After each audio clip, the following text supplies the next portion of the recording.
ക്രൈസ്റ്റിൻ്റെ ജീവിതമൊക്കെ ആയിട്ട് ബന്ധപ്പെട്ട് ഗലീലിയ കടൽ വളരെ പ്രധാനപ്പെട്ട ആ കടലിന് മുകളിലൂടെയാണ് നടന്നത്. ആ കടലിൽ നിന്നാണ് നിങ്ങളെ പീറ്ററിനോട് പറഞ്ഞത്, നിന്നെ ഞാൻ മനുഷ്യനെ പിടിക്കുന്നവരാക്കാം. മീൻപിടുത്തക്കാരായ ആളുകളെ വലയെറിഞ്ഞിട്ട് അത്ഭുതകരമായി മീൻപിടുത്തം നടത്തി അത്ഭുതങ്ങൾ യേശു ചെയ്തതൊക്കെ ആ കടലിൻ്റെ തീരത്തു കൂടെ പ്രസംഗിച്ച് നടന്നാണ് തൻ്റെ ശിഷ്യന്മാരെ ആകർഷിച്ചതൊക്കെ. അവിടെ നിന്നാണ് ഇത്രയും 12,000 വർഷം പഴക്കമുള്ള കളിമൺ പ്രതിമ കണ്ടെത്തിയിരിക്കുന്നത്.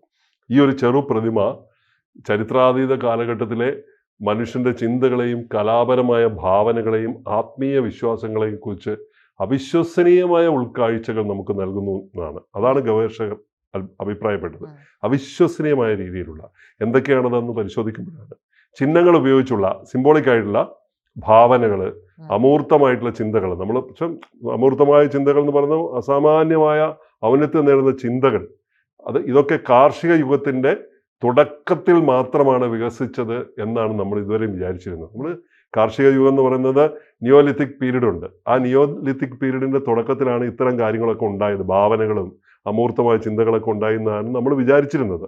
എന്നാൽ ഈ ധാരണകളൊക്കെ തിരുത്തുന്നതാണ് ഈ കണ്ടുപിടുത്തം. ഒരു ചെറിയ കളിമൺ പ്രതിമ, കാഴ്ചയിൽ അതൊരു ചെറിയ സ്ത്രീയുടെ കളിമൺ പ്രതിമ മാത്രമാണ്. പക്ഷെ ഒരു കുഞ്ഞൻ പ്രതിമ അതല്ല. നമ്മുടെ സകല ധാരണകളെയും തിരുത്തുന്ന ഒന്നായിട്ട് ആ പ്രതിമ മാറുമ്പോൾ ഈ യൂണിവേഴ്സിറ്റി ഗവേഷകർ കണ്ടെത്തിയ, ഹീബ്രു യൂണിവേഴ്സിറ്റിയിലെ ഗവേഷകരാണ് കണ്ടെത്തിയത്. നഹൽ എയിൻഗേവ് എന്ന പുരാവസ്തു സൈറ്റാണ്. അതിൻ്റെ പേരാണ് നഹൽ എയിൻഗേവ്. അവിടെ നിന്നും 3.7 സെൻറ്റിമീറ്റർ മാത്രം ഉയരമുള്ള ഒരു കുഞ്ഞ് കളിമൺ പ്രതിമയാണ്, കൊച്ചു കളിമൺ പ്രതിമ.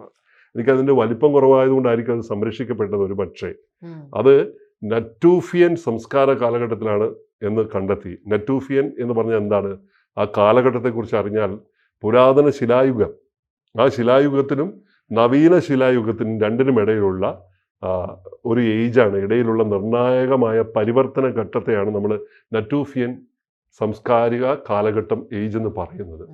കൂടുതൽ വാർത്തകളും വിശേഷങ്ങളും നിങ്ങളിലേക്ക് എത്താൻ ABC മലയാളം സബ്സ്ക്രൈബ് ചെയ്യുക, ബെൽ ബട്ടണും അമർത്തുക.